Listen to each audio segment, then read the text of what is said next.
Kattokaa nyt tää veden väriä, tää on jotakin aivan uskomatonta. Ei se oo ihme, että ne kutsuu tää paikkaa Saimaan Malediiveiksi.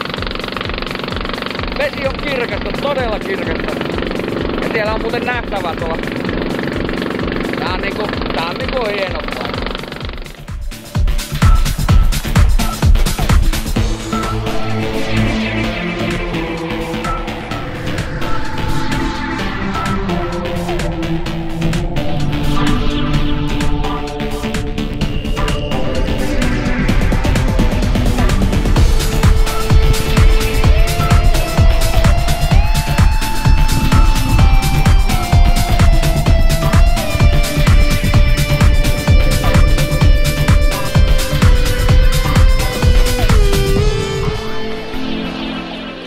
Ihana paikka.